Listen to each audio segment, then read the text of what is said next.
All India anganwadi news update में आपका स्वागत है। 48 नव चयनित आंगनवाड़ी कार्यकर्तियों को नियुक्ति पत्रों का वितरण विभाग द्वारा कर दिया गया है।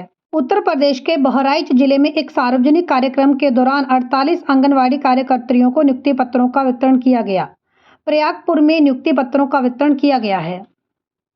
आप हमारे Telegram group all India anganwadi news को ज्वाइन करें। अपनी सैलरी डिटेल्स, अपनी आंगनवाड़ी अपडेट्स जैसे फोटो, वीडियो, पीडीएफ अपने आंगनवाड़ी केंद्र से प्रकाशित करने के लिए हमारे साथ शेयर करें।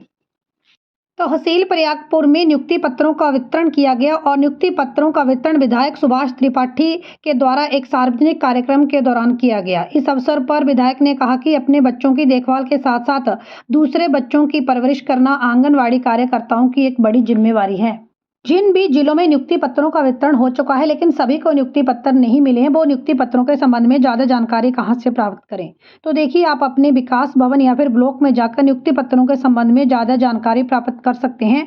वहीं से आपको एकदम एग्जैक्ट जानकारी मिलेगी कि आधे लोगों को नियुक्ति पत्र मिल गए। आपको नियुक्ति पत्र कब तक मिलना है, किसी अन्य सार्वजनिक समारोह के दौरान मिलना है या आप बाई हैंड ही वहां से नियुक्ति पत्र प्राप्त कर सकते हैं।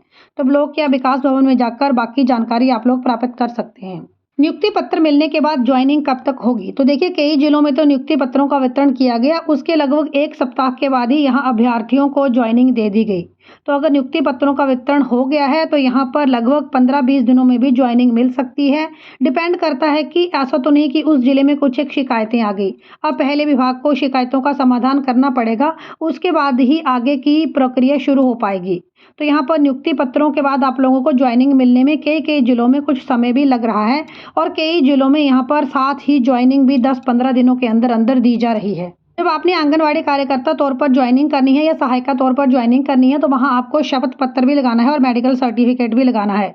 तो शपथ पत्र क्या है, कैसे बनेगा, मेडिकल सर्टिफिकेट क्या है, कैसे बनेगा, ये सारे डिटेल वीडियो आपको चैनल के ऊपर मिल जाएंगे।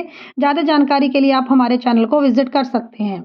अब देखिए, उत्तर प्रदेश में कई जिलों में शिकायतें भी आई और कुछ एक आंगनवाड़ी केंद्रों में नियुक्तियां भी कैंसिल हो गई। तो जिन आंगनवाड़ी केंद्रों में नियुक्तियां कैंसिल हो गई हैं, वहां भर्ती प्रक्रिया आगे कैसे बढ़ेगी। देखिए, दो ही तरीकों से आगे भर्ती प्रक्रिया बढ़ सकती है। एक तो विभाग वहां नोटिफिकेशन जारी करे कि भर्ती प्रक्रिया दोबारा शुरू होगी, दोबारा से आवेदन मांगे। नहीं तो दूसरा, जो अभ्यर्थी दूसरे नंबर के ऊपर सेकंड मेरिट लिस्ट में है, जो अभ्यर्थी फर्स्ट नंबर के ऊपर था, उसने ज्वाइन नहीं किया, उसकी नियुक्ति कैंसिल हो गई।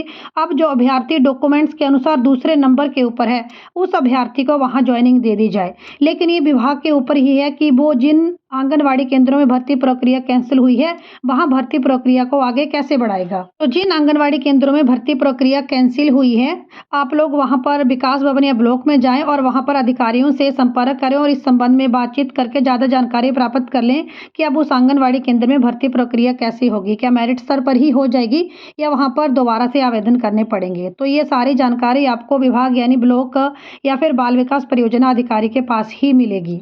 अगर आपके मन में अभी भी कोई सवाल है तो आप लोग कमेंट कर सकते हैं। आप लोग हमें सपोर्ट करें और आंगनवाड़ी से जुड़े हुए सभी तरह के अपडेट्स प्राप्त करने के लिए चैनल को सब्सक्राइब जरूर कर लें।